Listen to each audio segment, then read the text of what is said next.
अस्सलामुअलैकुम, मैं हुमारी अली, आप देख रहे हैं मेरा चैनल। तीफी बट की बिनोई जावेद बट की सुपारी सिर्फ 5 लाख रुपए में। अमीर मौसम की लेटेस्ट वीडियो आई जिसमें उसने सारी कहानी खोल के रख दी है, कि एक चीज़ बता दी है कि किस तरह से जावेद बट को कत्ल करने की मंसूबाबंदी जो है वो 2.5 माह से बनाई गई, शुरू की गई। और ये आजकल की प्लानिंग नहीं थी, इसको तो करते हुए बड़ा टाइम गुजर गया। प्लानिंग में कौन कौन शामिल था? अमीर बलाज के कत्ल को भूल जाओ, माफ़ी तलाफ़ी हो जाए, क्या अमीर मौसम और तीफी बट की अहम तरीन मुलाकात करवाई जा रही है बैरून मुल्क में, कौन ये बातें फैला रहा है? आज की वीडियो में इस पर बात करेंगे, इसका खुलासा करेंगे। अमीर बलाज टीपू को कत्ल किया जाता है, ट्रकावाला ग्रुप को एक बार फिर से हिला के रख दिया जाता है। ट्रकावाला ग्रुप के ये कोई पहला खौफनाक कत्ल नहीं था, इससे पहले भी इनकी पूरी फैमिली को इसी तरह से बेदर्दी से कत्ल करके जो है मरवाया गया, और पीछे तीफी बट का नाम ही है। अमीर बलाज टीपू के भाई अमीर मौसम की तरफ से जी अब वाज़े मैसेज दे दिया गया है। अमीर मौसम, आप सबको पता है कि अमीर बलाज टीपू के कत्ल का जो है मुद्दई है, FIR बलाज टीपू की इन्होंने ही दर्ज करवाई हुई है। अब गेम क्या खेली गई कि इसको भी रास्ते से हटा दिया जाए। इसको रास्ते से हटाने की क्या गेम खेली गई कि पहले कहानी सुनाई जाती है कि तीफी बट के बिनोई पर गोलियां चलाई जाती हैं अमीर बलाज के तीसरे भाई की जानिब से। अब फंसाया जा रहा है, उन दोनों को भी नामजद कर दिया है, यानी कि तीसरे भाई को भी नामजद कर दिया है, और अब दूसरे भाई जो मुद्दई है इस केस का उसको भी नामजद कर दिया है। यानी कि पूरा घर जो है मिलकर किसको कत्ल करना चाह रहा था? तीफी बट के बिनोई को, जिसका ना कोई लेना ना कोई देना, जो अपने साथ ना गार्ड लेके चलता है, उससे किसी को ख़तरा क्या हो सकता है? उसका कोई लेना देना किसी भी मामले में नहीं था। अब जी मौसम की तरफ से वाज़े मैसेज दिया गया है कि मेरा तीफी बट के बिनोई जावेद बट के कत्ल में कोई किरदार नहीं है। पुलिस जी इसकी बरक्स जो है वो कुछ और ही दावे कर रही है। पुलिस के दावे तो बड़े अजीबोगरीब हैं। जब कल मैंने वीडियो आप लोगों के साथ शेयर की कि पुलिस ये कहानी सुना रही है, तो आप लोगों ने कहा कि ऐसा नहीं हो सकता। तो यही एक सवालिया निशान है कि ऐसे कैसे हो सकता है। पुलिस के मुताबिक तीफी बट के बिनोई जावेद बट के कत्ल में मुलविस शूटर्स ने इंकशाफ किया है। ये वो शूटर्स हैं जो पहले पकड़े नहीं जा रहे थे, इनके बारे में सेफ सिटी कैमरे सारे बंद थे, इनकी कोई तस्वीर वगैरह नहीं आती। फिर एकदम से पता चलता है किसी कैमरे में तस्वीर आ गई, फिर पता चलता है कि वो पकड़े भी गए, फिर पता चलता है कि अब उन्होंने इतने बड़े बड़े इंकशाफात कर दिए। उन्होंने कहा कि अमीर मौसम ने हमें सुपारी दी थी, और वो 5 लाख, मतलब इतने कम पैसों में सुपारी, 5 लाख नकद और 2 घर, उसमें ये सुपारी दी गई थी। पुलिस के मुताबिक मुल्ज़िमान ने दौरान तफ्तीश इंकशाफ किया है कि जावेद बट को कत्ल करने के लिए मनसूबाबंदी जो है 2.5 माह कबल की गई। मुलाकात मौसम के शाह आलमी में वाक़ डेरे पर हुई थी, जहां जावेद बट को कत्ल करने पर 5 लाख रुपए और 5 मरले का घर देने का वादा किया था। यानी कि इतना सस्ता कत्ल, सिर्फ 5 लाख रुपए और सिर्फ 5 मरले का घर। अच्छा जी, पुलिस के मुताबिक दोनों शूटर्स अलियास और अजहर कुछ मुकदमात में रिकॉर्ड याफ्ता भी हैं। मौसम से शूटर्स की मुलाकात काबिल एतमाद मुलाजिम आरिफ ने करवाई थी। मुलाकात में मौसम, आरिफ, अजहर और अलियास शामिल थे, जबकि कत्ल के वक्त आरिफ पहले से ही मौके वारदात पर मौजूद था। ये पुलिस की साइड की स्टोरी है जो पुलिस सुना रही है।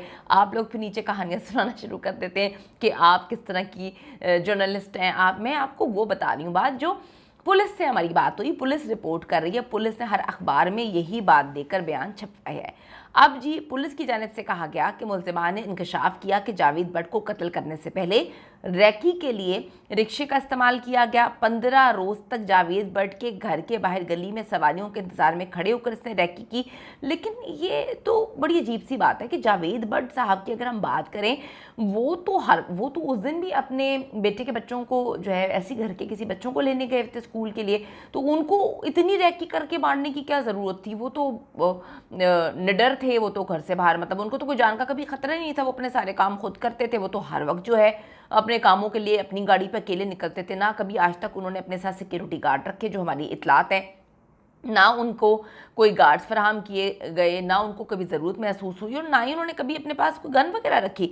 तो फिर बड़ी अजीब सी बात है कि 15 रोज़ तक एक रिक्शा ड्रामेबाजियां करता हुआ रैकी करता रहा। अच्छा जी, पुलिस का बताना है कि शूटर्स ताक़ुब करते हुए केनाल रोड पर पहुंचते हैं और सिग्नल पर गाड़ी खड़ी होते ही फायरिंग शुरू कर देते हैं। पुलिस के मुताबिक जावेद बट को 2 सितंबर को कत्ल किया गया, और कत्ल से पहले 28 अगस्त को मौसम दुबई फरार हो गया। अच्छा, अब ये पुलिस ने अपना जो है स्टोरी वर्जन बताया। अमीर बलाच कत्ल केस के मरकजी मुलजिम तीफी भट्ट के बहनोई जावेद भट्ट के कत्ल में मुलविस एक और मुलजिम को गिरफ्तार किया गया है।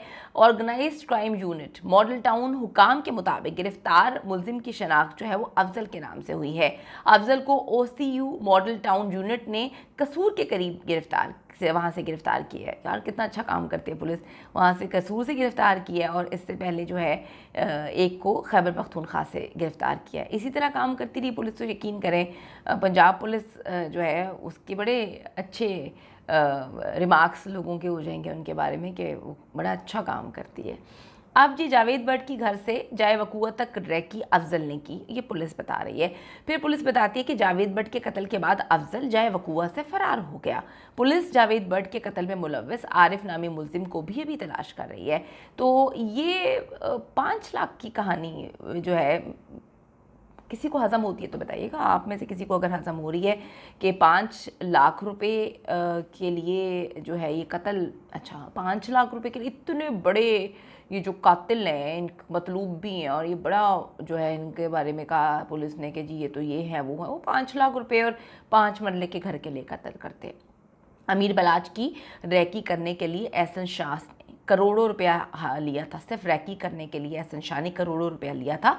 शूटर्स ने भी मोटी रकम हुई थी, लेकिन यहाँ शूटर्स सिर्फ 5 मरले के मकान के साथ 5 लाख रुपए क्यों मांगते हैं? इतने सस्ते शूटर्स थे। अब हालात ये हैं कि अमीर बलाच केस की पैरवी करने वाले 3 मेन अफराद यानी कि अमीर मौसब, अमीर फातेह और कैसर भट्ट जो है वो पुलिस से बचने के लिए अब भागते फिर रहे हैं। यानी कि अमीर बलाच का केस मुकम्मल तौर पर इन्होंने ख़त्म करना था। अब इसकी पैरवी करने वाला कोई भी मौजूद नहीं है। इन तीनों पर केस कर दी, यानी कि पहले अमीर फातेह को अपनी आंखों से देखा जावेद भट्ट साहब जो तीफी भट्ट साहब हैं उनकी बहन ने अपनी आंखों से देखा अमीर फातेह को और उस जावेद भट्ट को। और उसके बाद जावेद भट्ट के कत्ल की खबर जब आई थी तो आप सबको पता होगा कि जी इन्होंने कहा था, जावेद भट्ट की वाइफ थी, थोड़ा नाम मिक्स हो जाते हैं आजकल, तो उन्होंने कहा था कि हमने अमीर फातेह को देखा और कैसर भट्ट को देखा। तो उसके बाद अब जो शूटर्स हैं वो कहते हैं हमें पैसे अमीर मौसम ने दिए, तो तीनों को बुरी तरह से फंसा दिया है। एहसन शाह के कत्ल जो है वो इनके सर पड़ा है। जावेद भट्ट के कत्ल की खबर जो है वो आ गई। अब अमीर बलाच के केस को बंद करने की मुकम्मल तैयारी है। अब आप देखें कि इस केस को उनके दादा के केस की तरह ठंडा कर दिया जाएगा। मरने वाले सिर्फ गोलियों से नहीं मरते, ऐसी साजिशें जो हैं वो रचाई जाती हैं कि पूरे के पूरे ख़ानदान बिखर के रह जाएं। तो आप लोगों को समझ तो आ रही होगी कि क्या मामला है, कोई इतना बेवकूफ़ तो है नहीं। समझ आ रही है तो ज़रा हमें भी समझाने की कोशिश करें, क्योंकि हम तो ज़रा उलझ गए हैं। पुलिस ने जो समझाने की कोशिश की है, आप में से किसी को कुछ समझ आ रहा है तो कॉमेंट ज़रूर करेगा।